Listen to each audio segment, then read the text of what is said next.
Favas contadas com o Casal Mistério. Olá, bem-vindos a mais um episódio do podcast Favas Contadas. E hoje vamos contar a história incrível da invenção da alheira. É quase um filme de suspense, não é? Mete perseguições, fugas, criptografia, parece uma coisa de Dan Brown, e mistério. Mistério é sempre importante. Importas não me interromper, que eu estava aqui lançada para introduzir o nosso programa. Muito agradecida. Bom, mas no início da semana passada recebemos um mail de um ouvinte nosso, de nome Gonçalo Martins, que nos mandou a seguinte pergunta, e vou ler. Passa a citar. Na sequência do conflito em Israel, queria saber um pouco mais sobre a época da... Vais ler a pergunta toda? Claro, então... Queria saber um pouco mais sobre a época da perseguição aos judeus na Península Ibérica e as suas consequências gastronómicas. Ora, isto é uma pergunta pertinente. E é mesmo verdade que foram os judeus que inventaram a alheira? E quais os outros pratos típicos portugueses associados a essa passagem? Perguntas pertinentes, é verdade, que fizeram os olhinhos do meu querido marido Mistério brilhar. E lá mergulhou ele nas suas enciclopédias gastronómicas, e tu que estás com tanta vontade de falar, que já me interrompeste, não é? Faz o favor de responder à pergunta? Claro que responde. Aliás, já no outro dia também recebemos outra pergunta ótima, mas essa fica para outra vez. E qual é a pergunta, não vais dizer? Era sobre os descobrimentos. Pronto. Então, mas isso também será para depois. Sim. Uma pergunta de outro ouvinte também sobre também os descobrimentos. Mas então diz lá, mas isso fica para outra vez. Agora, ainda por cima, com tudo isto que está a acontecer em Israel, esta tragédia horrível... Uma coisa que sem explicação mesmo. Vamos contar esta história, que é uma história fabulosa. Afinal, conta-me Mas tudo. eu até tenho medo de a contar. Sabes porquê? Não vá ao Facebook enforcar-nos em praça pública, porque, visto que já não bastou o cabelo do Bin Laden, não é? Sim, não. Há que situar, não sei se todos os nossos ouvintes sabem disto, mas o Facebook bloqueou-nos durante um mês. As pessoas estavam impedidas de ver o nosso feed, ou seja, não tinham acesso ao nosso feed, porque ainda não têm, continuamos bloqueados. Porque partilhámos um texto sobre uma massa de beterraba, essa coisa gravíssima para a sociedade e perigosa, e mandaram-nos basicamente uma mensagem a dizer que nós fazíamos parte praticamente de uma organização terrorista. Não é praticamente, era que a página estava ligada a organizações e pessoas perigosas. Ao fim de um mês de tentarmos perceber qual era o post maligno, quando finalmente, porque como nos bloquearam, pagaram-nos o post automaticamente, então não conseguimos saber qual era o post. Então finalmente, ao fim de um mês, descobrimos qual era o post. E qual era? Era a tal massa. E o que é que aconteceu? O meu querido marido Mistério, que diz muita piadola, não é? Resolveu, não sei porquê, fazer uma comparação da massa com o cabelo do Bin Laden, que já lá está. Pronto, mas cada vez que se diz Osama Bin Laden, o Facebook bloqueia. Portanto, este programa não pode ir para no Facebook. Não, portanto, agora não podemos falar. E alheiras também deve ser perigoso. Alheiras também é perigoso, são animais que sofrem. E, portanto, nós ao dizer o nome de um terrorista, somos oficialmente terroristas. Exatamente. Mas podemos continuar em frente. Enfim. Vou arriscar falar sobre a alheira. Então. De facto, a alheira terá sido inventada pelos judeus no final do século XV para fugirem da Inquisição e não só, das perseguições dos cristãos mais radicais. E existem poucos registros sobre a origem concreta, mas o abade de Bassal, que o abade de Bassal foi um investigador da região de Trás-os-Montes. Bassal era uma terra em Trás-os-Montes? Isto é o nome do senhor? Abade de Bassal foi um investigador achei que era o abade do Mosteiro de Bassal, especializado em Trás-os-Montes, e que recolheu várias... É uma área pouco estudada, portanto existem poucas coisas escritas, e o que ele fez foi, à procura de depoimentos, recolheu vários depoimentos sobre a sociedade, a forma como a sociedade se organizava, os costumes gastronómicos, sociais, etc. E depois publicou-os no princípio do século, e são coisas interessantíssimas e que dá para ir buscar. E ele conta qual é a origem da alheira com base nesta recolha de testemunhos que ele fez. Ele fez essa recolha de testemunhos no final do século XIX. No final do século XIX. Mas ele investigou no século XV. Ele viveu entre o final do século XIX e o princípio do século XX. E investigou a história de Trás-os-Montes e a história da sociedade de Trás-os-Montes. E no final do século XV, o que ele diz é que no final do século XV os judeus portugueses os judeus que tinham vindo para Portugal foram obrigados a converter-se ao cristianismo. Sim, mas em segredo muitos mantinham-se judeus, não é? Exatamente. E na verdade não se converteram. E mantinham vários costumes judaicos às escondidas. Por exemplo, escondiam preces hebraicas em livros religiosos cristãos, Ou seja, estavam com um livro religioso cristão, mas no fundo estavam a ler uma prece. Passagens da Torá, se calhar. Torá. Uma prece do judaísmo, para parecer que rezavam a Cristo, quando no fundo estavam a seguir a Torá. Usavam algumas palavras judaicas criptografadas em rituais católicos, para manterem a identidade cultural, para não deixarem o judaísmo cair. E não comiam carne de porco, porque era proibida pela Torá. Exatamente. Eu dizia Torá, agora aprendi que é Torá. Eu estou tão culta com este programa. Pronto, por isso, o que é que fizeram? Inventaram a alheira. E por isso terão inventado a alheira. A carne de porco é só um dos vários alimentos que os judeus não comem e era um dos mais consumidos pelos cristãos na Península Ibérica, tanto em Portugal como em Espanha. Por isso é que era fácil identificar quem é que se tinha mesmo convertido ao cristianismo, não é? Sim. Ou quem se mantinha judeu em segredo. Exatamente. Bastava pôr um leitãozinho à frente deles, se eles comessem. Por acaso a história do leitão também é interessante. Mas isso vamos... Não te percas. Este teu serve para ser fervilha de ideias. Em Trás-os-Montes, onde terá nascido a alheira, era fácil perceber isso porque os cristãos tinham o hábito de fazer preparar enchidos de porco, chouriços, morcelas, etc., e pendurá-los em casa para irem fumando. E assim conseguiam conservar a carne durante os meses de inverno. Os chouriços eram feitos com pedaços de carne de porco com gordura, eram temperados ainda com hoje sal. São assim, não? Eram temperados com sal e misturados com vinho e sangue do porco. E tudo isto depois colocado dentro de uma tripa de porco e fumado durante umas semanas em casa. Era uma forma de conservação da carne, Exatamente. Não havia frigoríficos na época. Ou havia sal ou fazia-se o fumeiro. Exatamente. Estou a aprender imenso. A conservação em sal também era, mas salgavas os alimentos. Não? Claro. E esta é uma das formas mais tradicionais de conservação da carne. E assim eles conseguiam conservar a carne durante todo o inverno. O problema é que os cristãos novos, ou seja, os judeus que se tinham convertido ao cristianismo, tinham de manter essa tradição para provarem que estavam mesmo convertidos, porque não eram, se não comiam carne de porco era desconfiar. Mas como muitos se mantinham judeus em segredo, apesar de serem cristãos novos, na verdade eram comunidades escondidas de judeus que continuavam a praticar o judaísmo em segredo, e então o que é que eles faziam? Usavam uma tripa de vaca em vez de uma tripa de porco. E no interior misturavam carne de frango, vitela, peru ou pato, com uma massa de pão que era usada para disfarçar as carnes e dar volume ao chouriço. E quando penduravam as alheiras no fumeiro, toda a gente pensava que eram chouriços de porco, claro. Exatamente. E logo seriam cristãos, era o que eles presumiam, não é? Mas o que é extraordinário é que nem sempre foi assim, porque durante anos e séculos os judeus viveram na Península Ibérica sem perseguições, na boa, e nem serem obrigados a converter-se ao cristianismo. Mais ou menos. Sempre houve alguma desconfiança em relação aos judeus, porque os judeus tinham dinheiro, eram invejados. É uma coisa que me transcende, de facto. O ódio, o antissemitismo é uma coisa... sempre houve alguma desconfiança, mas a comunidade judaica em Portugal coexistiu com outras religiões pacificamente durante séculos, com exceções de algumas perseguições. Os sefarditas chegaram mesmo a ser a maior comunidade judaica do mundo aqui. Isso chegaram, exatamente. Sim. Depois tornaram-se os judeus da Europa Oriental, mas durante algum tempo foram os sefarditas. Entre o século VIII e o século XII conviveram até com os mouros. Portanto, agora o grande conflito que existe entre muçulmanos e judeus, na altura era um convívio pacífico em Portugal.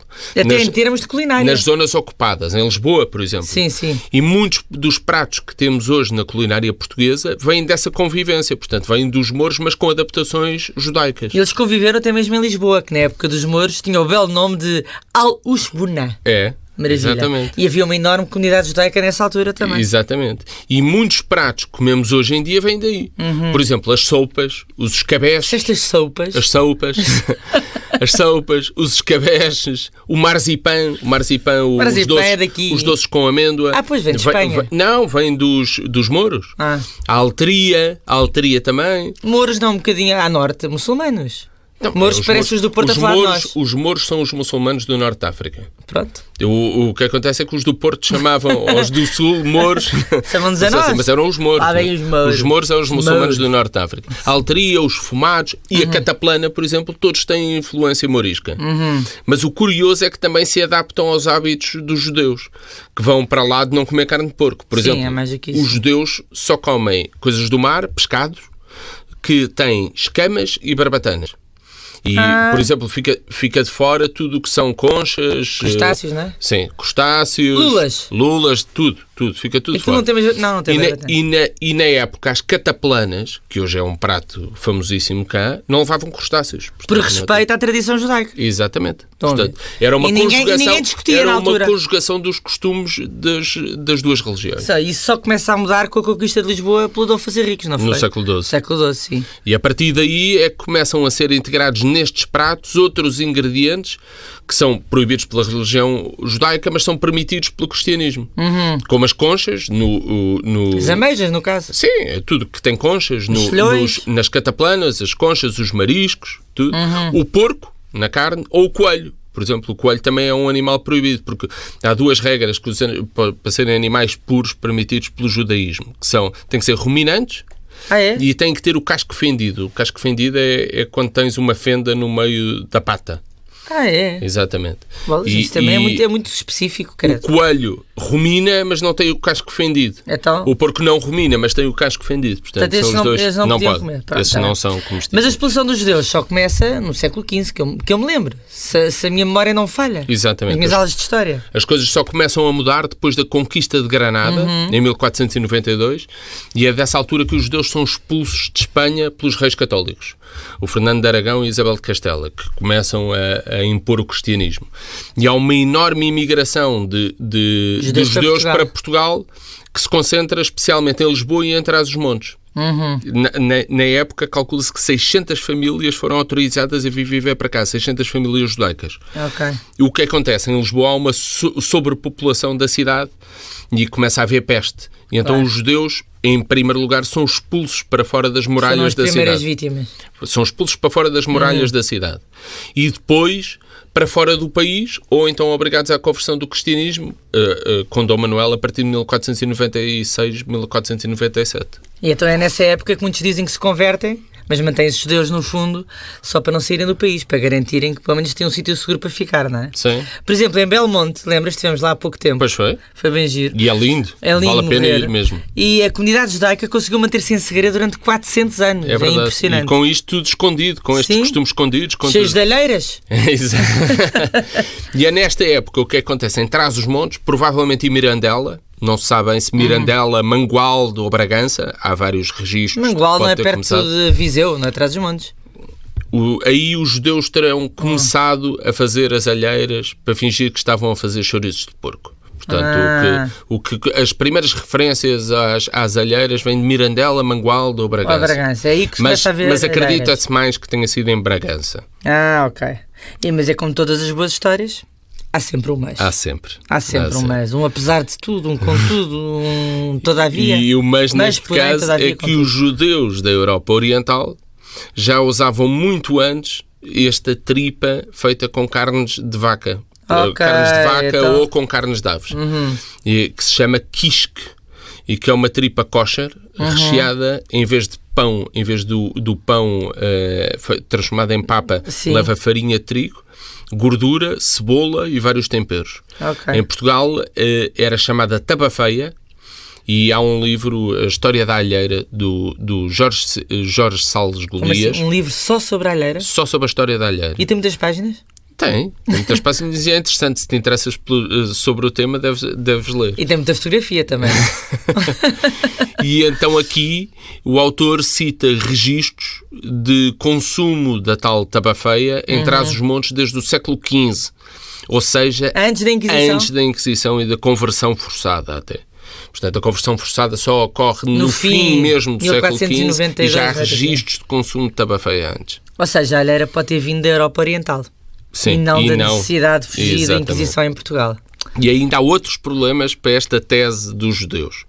Primeiro, a diferença de cor entre as alheiras e os chouriços. Era notória, era? Então não é. O chouriço é muito mais escuro e avermelhado, entre o vermelho e o preto, e a alheira é muito mais amarelada. Porque tem franguito? Porque tem frango, porque as carnes são mais claras. Claro. Isto podia ser resolvido com alguns temperos. Ou até com a mistura do sangue para escurecer. Mas o sangue também é proibido pela Tora. Portanto, os judeus supostamente... Torá. Os judeus supostamente também não podem comer sangue. E ainda há dúvidas sobre a utilização da carne de porco, não é? Hoje em dia, muitas alheiras já levam porco. Podia ser que na época não levassem, mas no livro Breve História dos Judeus em Portugal, Jorge Martins defende que os judeus que vieram para Portugal consumiam carne de porco. Portanto, não faziam essa distinção entre carnes permitidas e carnes proibidas. Toda essa teoria maravilhosa das aleiras pode ir por terra porque eles cá estavam nas tidas e comiam carne. Exatamente. E nem sequer se circuncidavam. Nem sequer. Portanto, eram judeus já mais para a frente na altura. Só por ser judeus, quer dizer... Tu tens que... Tu podes ser não judeu e não tudo. cumprir à risca. Com certeza, não é? Exatamente. Eu sou católico e vou pouco à missa. Por exemplo. Bom, mas há historiadores que defendem que sim. Não é? Que se mantiveram as carnes proibidas. Sim, há vários que defendem esta tese. E como houve sempre desconfiança em relação aos judeus, que é uma coisa, o tal antissemitismo histórico, que é impressionante, não é? Eles podem ter inventado a alheira para evitar perseguições da população e não obrigatoriamente a Inquisição, que só aparece em Portugal mais tarde. Até porque essas perseguições existiam muito antes da Inquisição. Houve sempre cristãos mais radicais, fala-se especialmente em marinheiros, que perseguiam judeus. Portanto, eram cristãos mais ortodoxos e que perseguiam os judeus. A verdade é que eu sempre ouvi dizer que a alheira está associada aos judeus em Portugal. Sim, sempre. Esta é uma tese defendida por vários historiadores. A mim parece-me que o mais provável é ter sido inventada pela comunidade judaica. Ok, sim. Não sei exatamente se para fugir ou para se esconder ou não, ou para conservar as carnes que consumiam durante o inverno.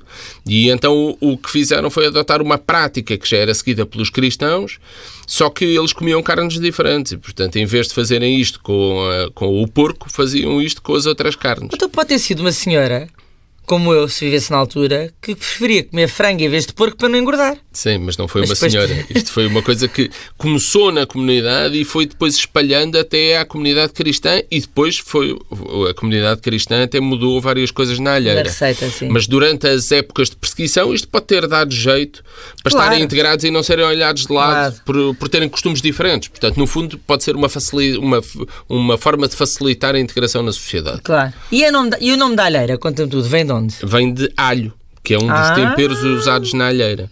Há várias referências em dicionários do início do século à alheira como sendo um chouriço ou uma morcela de alho. Minha alma está parva, nunca tinha associado. Pois é, mas é. Pois é. Na verdade, a primeira receita registada de alheira surge no Tratado Completo da Cozinha e da Copa, do Carlos Bento da Maia. Adoro o nome. Tratado Completo da Cozinha e da Copa. De 1904, e faz referência ao alho. Mas também já usa a carne de porco que terá sido introduzida pelos cristãos.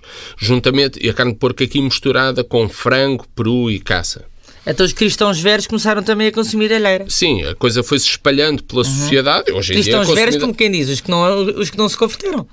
Não, os cristãos velhos eram os cristãos mais antigos. Portanto, eram os cristãos tradicionais. Aqueles que foram convertidos... sim, os cristãos, obviamente, estava a dizer. Sim. Os que foram convertidos eram chamados cristãos novos. Eram os cristãos. Havia esta diferença entre cristãos velhos e cristãos novos. Okay. Nesta receita, as carnes são cozidas e até se começarem a desfazer. E depois deita-se o caldo por cima do pão cortado fininho, para este amolecer.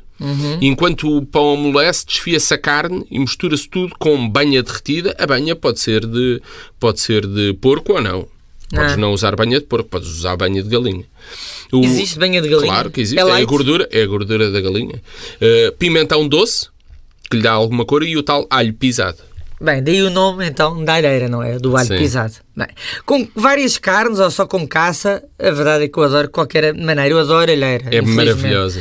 Desde que fique estaladiça por fora, é bem cremosa, por dentro assim, quase croquete, estás a ver? Sim, daquele bom croquete. Eu acho melhor que o croquete. Não, estou a dizer a consistência. A consistência da alheira, igual àquele... Mas o sabor é muito melhor. O sabor do interior da alheira é muito mais saboroso. Mas eu não a alheira estou a dizer de caça, que é então, melhor. de Mirandela, é uma coisa do outro mundo. O que eu estou a dizer é que se for muito cremoso por dentro e crocante por fora... Estaladiço. Aquela consegue, como a pele é muito fininha, a tripa é muito fininha, consegue ser muito, muito estaladiça. Porque o segredo é fritar sem gordura, não é? O segredo é fritares a alheira numa frigideira sem gordura, porque já é muito gorduroso, e depois ir picando com uma agulha enquanto se frita a alheira para ela não rebentar, porque senão a pele vai rebentar. Foste ler as sábias recomendações de Isaltino Moraes.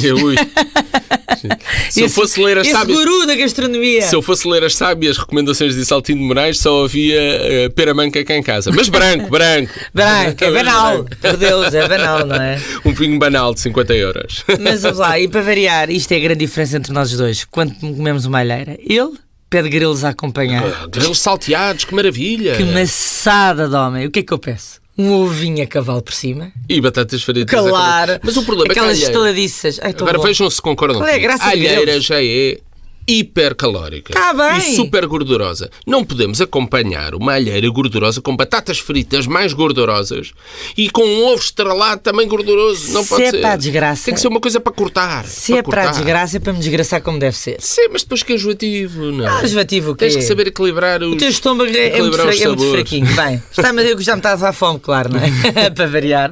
Eu chego ao final destes programas cheios de fome, tu vais sempre buscar desde os Uma ingredientes. minizinha, está aqui, está aqui. Não, ele está a beber a sua mini como sempre, mas eu não. Eu sou uma mulher que não bebe, não é? Portanto, está a beber a aguinha, estou a beber a aguinha. Por isso já sabe, na próxima semana cá estamos, na próxima terça, com mais um episódio de Favas Contadas. E com ovo a mais cavalo. E com ovo a cavalo de preferência. E com mais uma história da origem da comida. Até para a semana. Até para a semana.